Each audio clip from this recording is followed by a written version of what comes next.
సులువుగా అందరికీ చూపించేశాడు. ఇదిగో చచ్చిపోయాను, మరణించాను, సమాధి చేయబడ్డాను, మరలా తిరిగి లేచాను, మీరు కూడా ఇలా లేస్తారు, నమ్ముతావా? అది ఇందాక చూపించింది మనం. తన్ను ఎందరు అంగీకరించారో వారందరికీ దేవుని పిల్లలగుటకు ఆయన ఏంటట, ఆయన్ని అనుగ్రహించాడట కదా.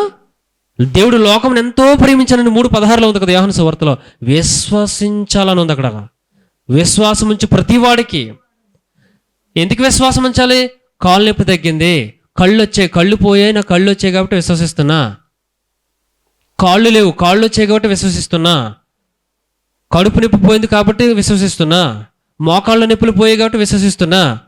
ఈనాడు అందరు ఎవరిని కదిపిన ఇదే గొడవ. వీళ్ళందరూ క్రీస్తు శిలువకు ఎవరేళ్ళు? విరోధులు.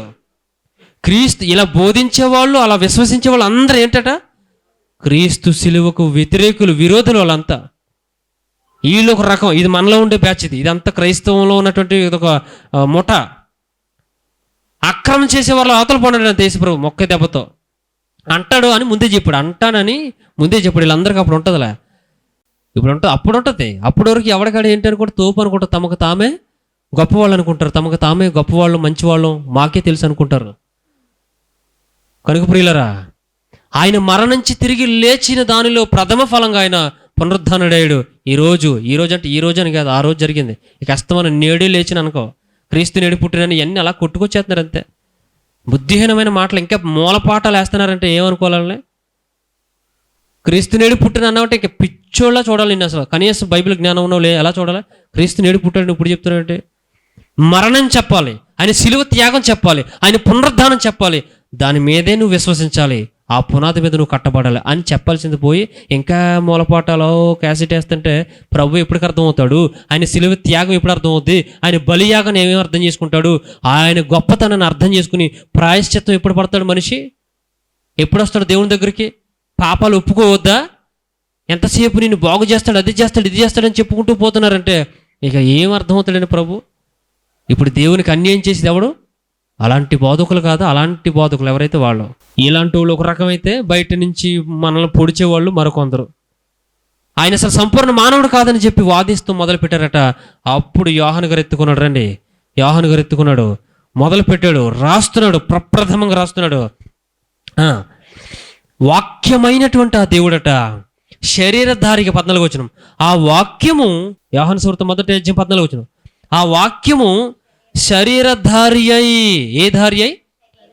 మీకు బాగా చెప్తున్నానండి, శరీరధారి అయి. దీనిని ఏమంటారంటే ఇన్కార్నేషన్. గ్రీకులో ఇన్కార్నేషన్ అంటే శరీరాన్ని ధరించుకోవడాన్ని ఏమంటారు? శరీరధారి, ధారిత్వము అంటే శరీరాన్ని ధరించుకోవడాన్ని ఏమంటారంటే ఇన్కార్నేషన్ అంటారు.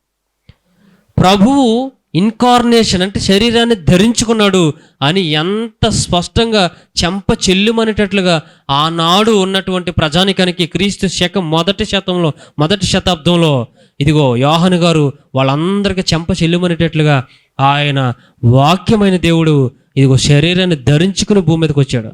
అంటే భూమి మీదకి వచ్చి ఆయన ఏం చేశాడు? శరీరాన్ని కన్య మరి గర్భం గుండా శరీరాన్ని ధరించుకున్నాడు ఆయన. మరి ఇప్పుడు సంపూర్ణ మానవుడు కాదంటే ఆయన మనవలే ఆయనకు కూడా ఆకలి వేసింది, ఆహారం తిన్నాడు, చేపలు తిన్నాడు, రొట్టెలు తిన్నాడు, తెలుసుగా మనకి. ఆయనకు దాహం వేసింది, దాహం తాగాడు.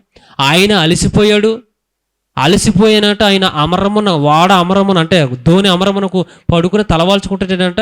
ఈ లోపు గాలి తుఫాను పుట్టేసిందంట. వెంటనే శిష్యులు అలజడిగి కంగారు పడిపోతున్నారు. అప్పుడు వెళ్ళి బాధకుడా రబ్బీ, నువ్వేంటి తీరిగ్గా పడుకున్నావేంటని, లేపు మమ్మల్ని నశించిపోతున్నావు అంటే గాలిని గద్దించగానే నిమ్మలం అయిపోయింది, సముద్రాన్ని గద్దించగానే మిక్కిలిన నిమ్మలమైన. ఇవన్నీ చూస్తాం మనం.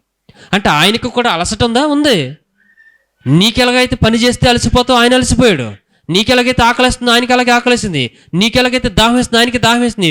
శరీరంలో నీకెన్నైతే రకరకాలైనటువంటి శరీర ధర్మాలు ఉంటాయో అవన్నీ ఆయనకి ఉన్నాయి కాబట్టే నరుడిగా అందరితో తిరిగాడు. కావాలంటే తోమా, ఇదిగో నా శరీరం చూడు, నన్ను మరి 3 రోజుల క్రితమే కదా సిలువేశారు, మేకులు కొట్టారు కదా, ఇదిగో గాయం చూడు, పచ్చిగా ఉందయ్యా, చూసి నమ్ముతావా? ఇదిగో చూడు, కనీసం నేనే నన్ను నమ్ము. ఎందుకంటే ఆయన ప్రత్యక్షమైనప్పుడు తోమ ఒక్కడే లేడట. దిదుమ అనబడిన తోమ వారిలో లేడు గనక అప్పుడు తోమ ఉన్న సందర్భంలో యేసుప్రభు కనపడినప్పుడు నేను నమ్మను అంటాడు. అప్పుడు ఇదిగో చూడు, కావాలంటే నా పక్కలో చెయ్యి ఉంచి అంటాడు. ఇలా చూడండి, గాయాలు చూపించి చేతుల్లో మేకులు గుచ్చారు నాకు, కావాలంటే పక్కలో చూడు. పక్కలో అంటే ఏం పొడిచారు వాళ్ళు? పక్కలో బళ్ళెము పోటు, ఇదిగో పచ్చి పచ్చిగా ఉందయ్యా చూడు. అప్పుడు వెంటనే దిదుమనబడిన తోమ చేతులు పట్టుకుని ఆ పక్కలో వేసి చెయ్యి వేసి చూసి వెంటనే, అయ్యయ్యో ఎంత అనుమానించానయ్యా నిన్ను, ఎంత నిన్ను డౌట్ పడ్డానయ్యా నేను, ఎంత సందేహపడ్డానయ్యా, నన్ను క్షమించాను వెంటనే అతను అనడం. ఆ తర్వాత మన ఇండియాకి అయిన సువార్త తీసుకురావడం ఎంత గొప్ప ధన్యత అండి. ఎంత గొప్ప ధన్యత. నమ్మాడు, ఫస్ట్ నమ్మలే, రుజువులతో నమ్మాడు, చూసి నమ్మాడు. అప్పుడు వెంటనే అన్నాడు ప్రభు, నమ్మితే నువ్వు వెరీ గుడ్ అనలే, అరే నాయన నీవు ధన్యుడివే, కానీ మరీ ధన్యత ఏంటో తెలుసా, చూడకుండా నమ్మితే ధన్యుడివే, అయినా ధన్యుడు లేపో అన్నాడు అంతే. మరీ ధన్యులు కావాలా, లేకపోతే ధన్యుడు అంటే సరిపోతుంది మనకి? మరి ధన్యులం అనిపించుకోవాలి, మన భక్తిలో మరి ధన్యత రావాలి. ఇప్పుడు ఆయన శరీరధారి అయి మన మధ్యట కృపా సత్య సంపూర్ణుడిగా మన మధ్య నివసించెను. ఏమండి? తండ్రి వలన కలిగిన అద్వితీయ కుమారుని మహిమ వల్లే మనం ఆయన మహిమను కనుగొంటమే అని చూడండి. ఒక్క మాట ఆలోచిద్దాం ఇక్కడ. కృపా సత్య సంపూర్ణ, ఆ వాక్యము శరీరధారి అయ్యి కృపా సత్య సంపూర్ణత. అసలు కృప ఎలా ఉంటుందో ఒకసారి 103 కీర్తన చూద్దాం, 8వ వచనం. 103 కీర్తన సరే, యోహాను సువార్త 1:17 చూసి అప్పుడు అడిగి వెళ్దాం. 1:17 యోహాను సువార్త 1:17 కిందే. ధర్మశాస్త్రము మోషే ద్వారా అనుగ్రహింపబడిను, కృపయు సత్యమును యేసుక్రీస్తు ద్వారా కలిగెను. ఇలా చూడండి, 103 కీర్తనకి ఇప్పుడు వెళ్దాం, మీకు బాగా అర్థం అవుతుంది కనెక్టింగ్. 103 కీర్తన 8వ వచనం చదవండి. యెహోవా దయాదాక్షిణ్య పూర్ణుడు, దీర్ఘశాంతుడు, కృపా సమృద్ధి గలవాడు, ఆయన ఎల్లప్పుడూ కాడు అన్నది కదా. అక్కడ ఒక మాట దేవుని గురించి ఒక మంచి మాట రాయబడింది. ఆయనట యెహోవాట ఏమనుంది? కృపా సమృద్ధి గలవాడు.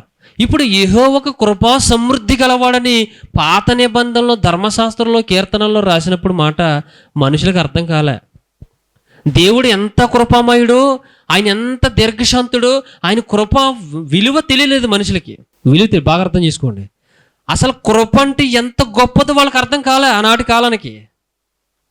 ఇప్పుడు ఆ కృప ఎలా ఉంటుందో యేసుక్రీస్తు శరీరధారిగా వచ్చి చూపించాడు. అర్థమైంది మీకు? ఇప్పుడు కృప అంటే ఎలా ఉంటుంది, యేసుక్రీస్తు ప్రభువు వచ్చి చూపించాడు. అలా వచ్చి చూపించేగానే మనందరికి అయ్యో ప్రభువా కృప అంటే ఇంత గొప్పదా, 103 కీర్తన చదివి మాకు అర్థం కాలేదయ్యా అనుకుని ఉంటారు ఆ కాలం. దేవుని కృప ఎంత గొప్పదో మనకు అర్థం అవుతుంది. ఇక్కడ చూడండి 18వ వచనం. ఎవడును 18 దానికి తర్వాత 17 తర్వాత 18. ఎవడును ఎప్పుడైనాను దేవుని చూడలేదు, తండ్రి రొమ్ముననున్న అద్వితీయ కుమారుడే ఆయనను బయలుపరిచెను. ఏమర్థమైంది మీకు ఇది? కొట్టుకు చచ్చిపోయి వచనాలు ఇవన్నీ తెలుసా? బయట కొట్టుకు చచ్చిపోయి వచనాలు ఇవన్నీ. దేవుడు ఎలా ఉంటాడు ఎవరికి తెలియదట. ఎలా చూడండి, దేవుడు ఎవడు చూడలేదు అని చూడండి, దేవుడిని ఎవరు చూడలే. ఎవడను ఎప్పుడైనా దేవుణ్ణి చూసారా? చూడలేదు. తండ్రి రొమ్మునున్న అద్వితీయ కుమారుడు ఎవడో చూడలేదు కాబట్టి దేవుణ్ణి, దేవుడంటే ఇలా ఉంటాడు అని, ఇలాగే ఉంటాడనా లేకపోతే ఇలా కూడా ఉంటాడనా? కాదు, ఇలాగే ఉంటాడు. ఇంకా కొన్ని రిఫరెన్స్లు చూపించి ముగిస్తాను. కానీ నేను దేవుడు అంటే ఇలాగే ఉంటాడని చూడలేదు కాబట్టి ఏ నరుడు దేవుణ్ణి ఎప్పుడును అన్నాడును. ఆయన శరీరధారిగా శరీరాన్ని ధరించుకుని దేవుడు ఎలా ఉంటాడో ఆయన లక్షణాలను సంపూర్ణంగా మనకు చూపించడానికి యేసుక్రీస్తు ప్రభువారు ఈ భూమి మీదకి రావడం జరిగింది. ఇక అదే మాట మనం కొన్ని మాటలు చూస్తే ఫిలిప్పీ పత్రికలో పౌలు గారు మాట్లాడిన మాటలు కూడా చూద్దాం. ఫిలిప్పీ పత్రిక 2వ అధ్యాయం. పౌలు గారు కూడా ఏం మాట్లాడుతున్నాడో చూద్దాం. యోహాను గారు ఇలా మాట్లాడారు కదా. పౌలు గారు కూడా తన పత్రికలో ఫిలిప్పీలకు రాసిన పత్రికలో 2వ అధ్యాయం 5 నుంచి 8 వచనాలు చూద్దాం.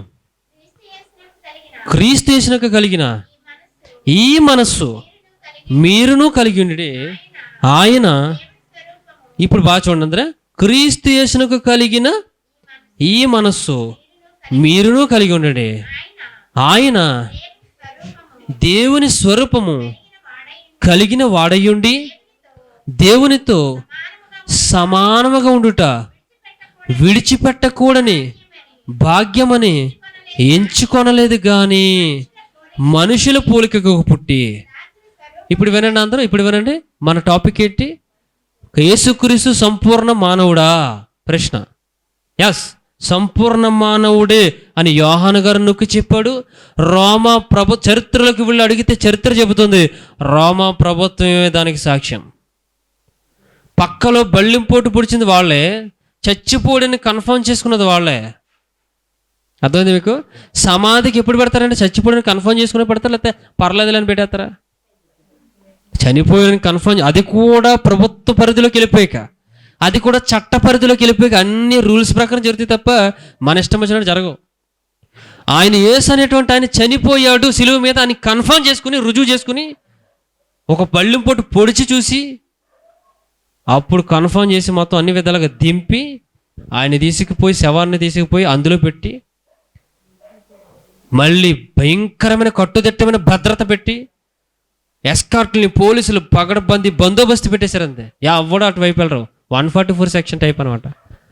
ఎవడ వెళ్తాడండి? ఇద్దరు ముగ్గురు ఎక్కడ కనపడరు, లేపు పడేస్తామంటారు. 144 సెక్షన్ చూసారా? ఇప్పుడు యాక్చువల్గా ఎలక్షన్స్ వస్తాయి కదా, పెడతారు పేరుకి అంటారు, కానీ అక్కడక్కడ 10 మంది కనపడినా గమ్ముని పేలు చేస్తారు ఏంటండి? నిజంగా అయితే మరి పేలు చేస్తారు. మరి రూల్ ప్రకారం వెళ్తే ఇప్పుడు ఉన్నట్టు కాదు, అప్పుడు చట్టాలు, అప్పుడు వాళ్ళ ప్రభుత్వాలు అలా కాదు, అంత కఠినమైన సెక్షన్లు ఉండేవి. ఇప్పుడు ఏదో అన్నారు కదండి టక్కమని 144 సెక్షన్ ఈ ఏరియా శుద్ధేస్తాడు, అక్కడ శుద్ధ ముగ్గు.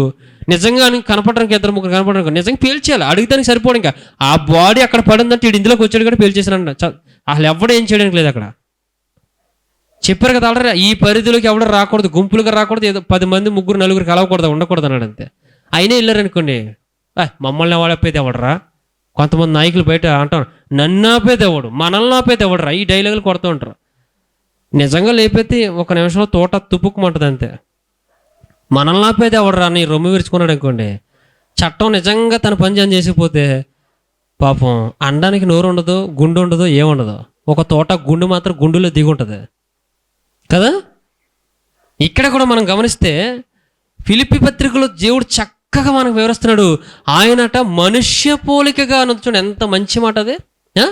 మనిషి దాస్యన స్వరూపం, మనుష్య పోలిక, మనిషిలాగానే, నీలాగా ఆకలి తప్పులు ఉన్నాయి, నీలాగా అన్ని ఆలోచనలు ఉన్నాయి, నీలాగా శరీరతత్వం అన్నీ.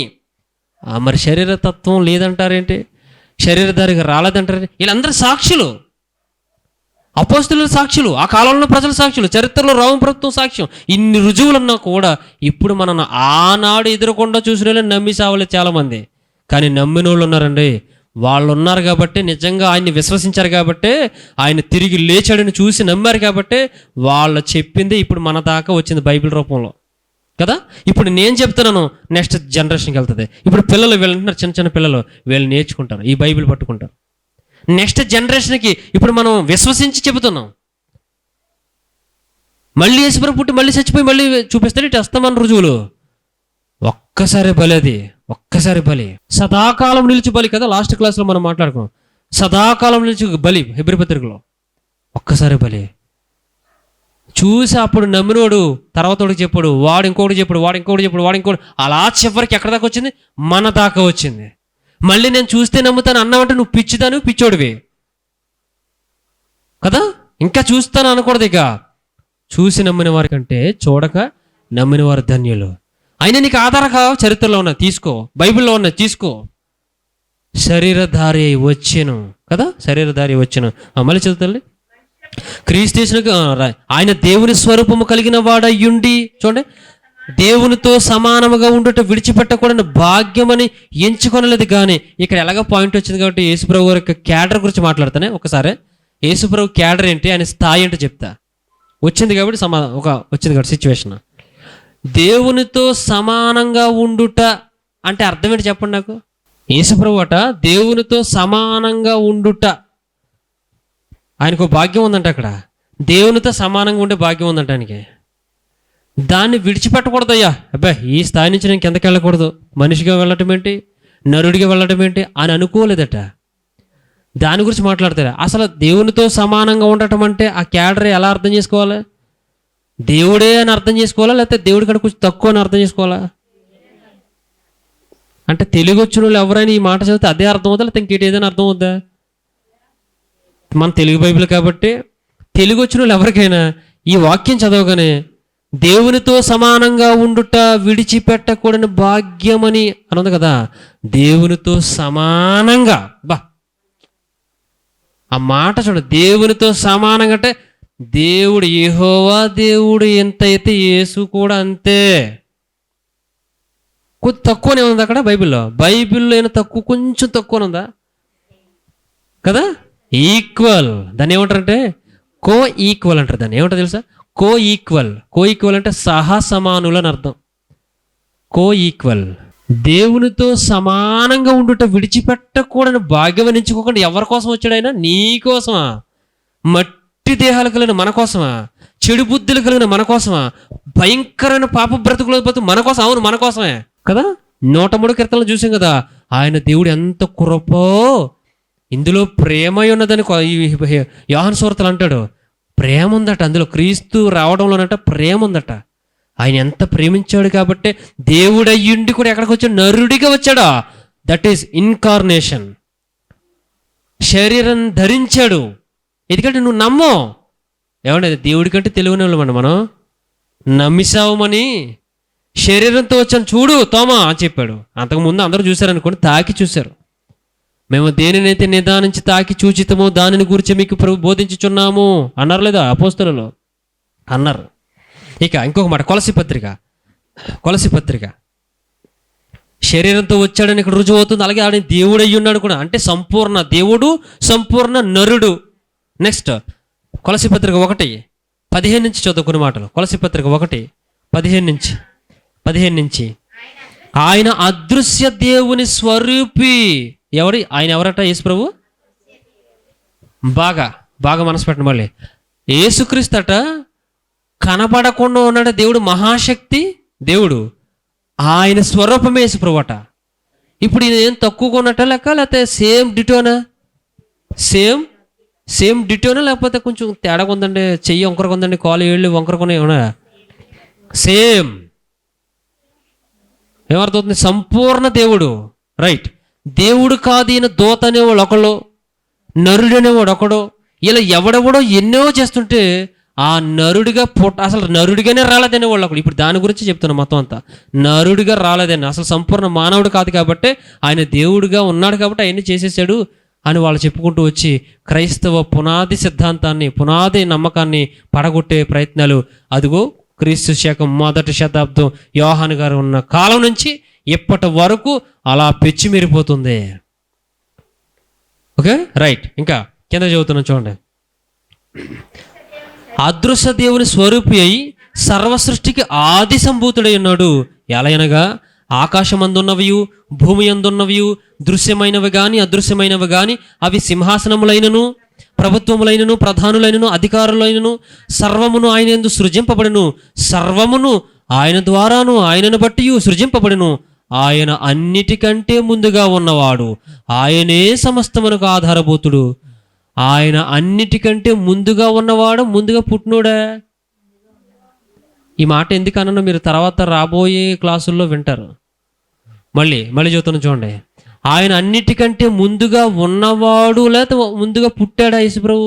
భూమి మీద గురించి మాట్లాడట్లేదు. మళ్ళీ భూమి మీద పుట్టాడు అన్న దాని గురించి మాట్లాడలే. ఆయన అన్నిటికంటే ముందుగా పుట్టాడా? భూమి సృష్టి కంటే ముందు పుట్టాడా లేకపోతే ఉన్నాడా? రైట్, మీకు అర్థమైంది కదా. తర్వాత మాట్లాడదాం దీని గురించి. రాబోయే తరగతిలో చాలా విషయాలు నేర్పుతా. ఆయనే సమస్తమునకు ఆధారభూతుడు. సంఘము 18వ వచనం, సంఘము అను శరీరమునకు ఆయనే శిరస్సు. ఆయనకు అన్నిటిలో ప్రాముఖ్యము కలుగు నిమిత్తము ఆయన ఆది అయ్యుండి మృతులలో నుండి లేచుటలో ఆది సంభూతుడు ఆయన. చూసారా? నరుడు ప్లస్ సంపూర్ణ దేవుడు కదా. సంపూర్ణ దేవుడు అయ్యుండి కూడా ఆయన నరుడిగా శరీరాన్ని ధరించుకున్నాడు. ఇన్కార్నేషన్ స్టేజ్కి వచ్చాడు. ఆయనట దేవునితో సమానంగా, అంటే దేవునిగా ఉండటం ఆయనట విడిచిపెట్టకూడదు భాగ్యం అనుకోకుండా మన కోసం దిగొచ్చి శరీరాన్ని ధరించుకుని, పాప శరీరాకాన్ని ధరించుకుని ఆయన బ్రతికి పాపం లేని నిరూపించబడి శిలువ మరణం పొంది మృతుడయ్యి సమాధిలో పెట్టబడి 3వ దినాన్న లేచి ఆయన చెప్పినట్టే కదా లేచాడు. అందుకనే ఈనాడు ప్రభువుని అనేక మంది విశ్వసిస్తున్నారు. నిజంగా నేను కూడా చనిపోయిన తర్వాత లేస్తాను, ప్రభు దగ్గరికి వెళ్తాను అనే నువ్వు విశ్వాసం ఉంచితే అది నిజమైన విశ్వాసం. మళ్ళీ చెప్తున్నా, నేను కూడా క్రీస్తు వల్ల ఆయన చనిపోయి 3 దినాలు లేచాడు కదా, పునరుద్ధానం అడిగాడు కదా, అలా పునరుద్ధానం నేను పొందుతాను, తండ్రి దగ్గరకు నేనే వెళ్తాను, ఆయన ద్వారా వెళ్తాను అని మాత్రమే వేసినందు విశ్వాసం ఉంచిన వారే క్రైస్తవులు, వాళ్ళే విశ్వాసులు. ఇంకే రకమైన విశ్వాసం పనికిరాదు, చెల్లదు, చెల్లుబాటు కాదు. కానీ మన దౌర్భాగ్యం ఏంటంటే క్రైస్తవులో 98% చెల్లుబాటు కాని విశ్వాసాలే ఉంటాయి. బైబిల్ ప్రకారంగా చెప్తున్నా, చెల్లుబాటు కానీ. ఈ విశ్వాసం ఎవరికైనా ఉందని అడగండి. నిజంగా అన్ని చర్చిలకు మైకెట్టుకెళ్ళండి, మీ కామెంట్ ప్లీజ్ అని అడగండి. ఏం చెప్తారంటే, బాబు ఎందుకు నమ్ముకున్నావు అంటే, నాకు ఒకప్పుడు కళ్ళు లేవండి, ఇప్పుడు కళ్ళు వచ్చాయండి, నమ్ముకున్నాను. ఒకప్పుడు పిల్లలు లేరండి, ఇప్పుడు పిల్లలు ఉన్నారు, నమ్ముకున్నాను. ఆహా, అందుకు విశ్వాసం ఉంచావా? ఏళ్ళే కనపడతారు చూడండి, ఎన్నో ఉంటాయి కానీ నేను చెప్పను, కానీ ఇవే ఉంటాయి. ఎప్పటికీ మీ ఇంటి దగ్గర ప్రార్థన ఎందుకు పెట్టుకున్నావంటే ఏం చెప్తారు? ఇవే చెప్తారు. ఇంకేమైనా కొత్తగా చెప్తారా? ఇదిగో యేసుక్రీస్తు ప్రభువు పునరుద్ధానుడు అయ్యాడు కదా, ఆయనే మార్గం అన్నాడు కదా, ఆయనలాగా నేను కూడా మరణించిన తర్వాత నేను కూడా తండ్రి యొద్దకు వెళ్ళాలి. అందుకే నేను యేసు ప్రభువుని విశ్వసిస్తున్నా. ఆయన చనిపోయి తిరిగి లేచిన వారిలో ప్రథముడు, అదే కదా ఇక్కడ ఉంది. అందుకే నేను నమ్ముతున్నా, అందుకే భక్తి చేస్తున్నా, అందుకే విశ్వసిస్తున్నా, అదే చెబుతున్నా అందరికీ అని చెప్పేవాళ్ళు లేరు. తక్కువ అనడానికి లేదు, అసలు లేరు అన్నట్టు ఉంది. ఇది అక్కడక్కడ కనపడరు. కనుక ప్రియులారా, తీతు పత్రిక, చివరిగా తీతు పత్రిక 2వ అధ్యాయం 11 నుంచి నేను చదువుతాను. 11 నుంచి 13 వరకు నేను చదువుతా, త్వరగా ముగిస్తా. యాలయనగా సమస్త మనుషులకు రక్షణకరమైన దేవుని కృప. చూసారు, మళ్ళీ వచ్చింది దేవుని కృప. 1:17 ఏం చదివారు అంతకు మీరు? యోహాను సువార్త 1:17 ఒక్కసారి చూడండి, వేలు తీసి అలా పెట్టి చూసి. 1:17 యోహాను సువార్త 1:17. ధర్మశాస్త్రమును మోషే ద్వారా అనుగ్రహింపడెను, కృపయు సత్యమును. చూసారు, యేసుక్రీస్తు ద్వారా ఏమొచ్చింది? కృప వచ్చింది. ఇప్పుడు మళ్ళీ ఇక్కడ అంటున్నాడు చూడండి, ఎలాగనగా సమస్త మనుషులకు రక్షణకరమైన దేవుని కృప. ఆ కృపే యేసుక్రీస్తు అట. ఇప్పుడు దేవుడు కదా, నరుడుగా వచ్చిన దేవుడు ఎంత గొప్ప రక్షణ మనకిచ్చాడు. మనము భక్తిహీనతను, ఇహలోక సంబంధమైన దురాశలను విసర్జించి శుభప్రదమైన నిరీక్షణ నిమిత్తము, అనగా మహాదేవుడు అని రాశాడు చూడండి, మహాదేవుడును మన రక్షకుడు ఆయన యేసుక్రీస్తునందా, లేకపోతే మహాదోత మిఖాయేలు దోత, నరుడిగా వచ్చే ఆయన అంత కేడర్లోంచి ఆయన మన కోసమట మనుష్య రూపంలో వచ్చాడట. చూసారు అంత గొప్ప సంగతి మన కోసం. మహిమ యొక్క ప్రత్యక్షత, యేసుక్రీస్తు మహిమ యొక్క ప్రత్యక్షత కొరకు ఎదురు చూచుచు ఈ లోకంలో స్వస్థ బుద్ధితోనూ నీతితోనూ భక్తితోనూ బ్రతుకుచుండవలను. ఆ మహిమే కావాలి మనందరికీ. ఆయన ఎదుట నిలబడాలి, ఆయన వచ్చే రాకుండా ఎత్తబడాలి, ఆయన తీసుకువెళ్ళి గుంపులో మనం ఉండాలి, పునరుద్ధానం అవుతామనే విశ్వాసం క్రీస్తునందు మనం పెట్టుకోవాలి. అది కాకుండా మీరు ఏ విశ్వాసం పెట్టుకున్నా ఆ విశ్వాసం ప్రభు దగ్గరకు తీసుకుని వెళ్ళదు. అందుకే ఈ రోజున యేసుక్రీస్తు సంపూర్ణ మానవుడా అనేటువంటి విషయంలో ఇవన్నీ మనం పరిశీలించాం. ఆయన సంపూర్ణ మానవుడు, సంపూర్ణ దేవుడై ఉన్నాడు. ఎన్నో రుజువుల ప్రకారంగా ఆయన నడిచాడు. రుజువులు మన కళ్ళ ముందు ఉన్నాయి. కనుక ప్రియులారా, ఇన్ని మాటలు విన్నారు కనుక నేనే చదువుతున్నాను, చూడండి ఒకసారి, మీకు వీలైతే నేను చదువుతున్నాను చూడండి. తిమోతికి రాసిన 1 పత్రిక 3వ అధ్యాయము 16 నుంచి. నిరక్షేపముగా దైవభక్తిని గూర్చిన మర్మము గొప్పదయ్యున్నది. ఆయన సశరీరుడిగా ప్రత్యక్షుడయ్యను. సశరీరం అంటే ఏంటి? నిజంగా శరీరంతో వచ్చాడు. శరీరం అంటే అర్థం ఏంటంటే శరీరంతో వచ్చాడా, లేకపోతే అలా దేవుళ్ళగా వచ్చేసాడు? అలాగా శరీరంతోనే వచ్చాడు. ఆయన శరీరంతో ఉండే కదా ఇవన్నీ జయించాడు. అందుకే కదా జయశైలయ్యాడు. అందుకే కదా ఆయన మరణించి తిరిగి లేచిన వారిలో ప్రథముడయ్యాడు. అందుకే ప్రథముడయ్యాడు. సశరీరుడిగా ప్రత్యక్షమయ్యను. ఆత్మ విషయమును నీతిపరులను తీర్పు నందును, దేవదూతలకు కనబడను, రక్షకుడైన జనములలో ప్రకటింపబడను, లోకమందు నమ్మబడను. ఇదే కదా సువార్త. ఇదంతా జరగలేదా? జరిగింది. కనుక ఇవన్నీ మనం మనం యేసుక్రీస్తుని ఇలాగే ఎరిగారా, లేకపోతే వేరేగా ఎరిగారా? మీరు ఇలాగే ఎరిగితే దేవుడు మనకు సొంతం, మనం దేవుని రాజ్యానికి ప్రవేశిస్తాం. అట్టి బ్రతుకు, అట్టి జీవితం మనం పొందుకొని, ఈ జ్ఞానం లేని వారికి దీన్ని ఉపదేశించేవారుగా మీరుండి, మనం ఉండి ప్రభు యొక్క దేవుని రాజ్య వ్యాప్తిలో ప్రతి ఒక్కరు ఒక్కొక్క బాధ్యత తీసుకుని చేయాలని, పరిచర్య చేయాలని ప్రభు పేరిట మీ అందరికీ ఆహ్వానిస్తూ ఈ మాటలు ముగిస్తూ ప్రార్థన చేసుకుందాం. అందరు కూడా కళ్ళు మూసుకుందాం. మహాపరిశుద్ధుడ సర్వోన్నతుడ నీ స్తోత్రములు ప్రభువా. ఇంతవరకు నీ యొక్క మాటలను కొన్ని నేర్చుకోవడానికి, ధ్యానించడానికి మీరు ఇచ్చిన అవకాశాన్ని బట్టి, నీ కృపను బట్టి మీకు స్తోత్రం తండ్రి. మీ కుమారుడు దేవుడయ్యుండి కూడా నాయన ఈ లోకంలో ప్రవేశించినప్పుడు నాకొక శరీరం అమర్చితివని హెబ్రీ పత్రికలో రాసిన మాటల ప్రకారం శరీరంతో వచ్చి జయించి చూపించి మరణించి తిరిగి లేచిన వారిలో ప్రథముడయ్యి మా అందరికీ కూడా అట్టి అవకాశం ఉందని ఆ నిరీక్షణ మాకు ఇచ్చాడు ప్రభు. ఆ ఎదురుచూపు మాకు ఇచ్చాడు తండ్రి. మేము కూడా అలాగనే విశ్వసించి నీవు కోరుకున్న విశ్వాసంతో మేము ఉండి నిన్ను నాయన భక్తి చేయడానికి సహాయం చేయమని ప్రార్థిస్తూ, ఈ వాక్యం విన్న వారు అందరిలో కూడా ఫలింపుని దయచేయమని ప్రార్థిస్తూ, ప్రతి ఒక్కరికి ఎవరికి ఏ విధమైన సహాయం సహకారము అవసరం ఉన్నదో వాటన్నిటిని తీర్చడం నీ చిత్తమైతే ఆ రకంగా వారందరికీ కావలసినట్టుగా ఆయా రకాలుగా వారిని ఆశీర్వదించమని కోరుకుంటూ ప్రాధేయపడుతూ, మా ప్రభువును రక్షకుడైన యేసుక్రీస్తు ప్రభుల వారి పరిశుద్ధమైన నామంలో ఈ ప్రార్థన సమర్పించి వేడుకొని పొందుకుని మా పరమ తండ్రి.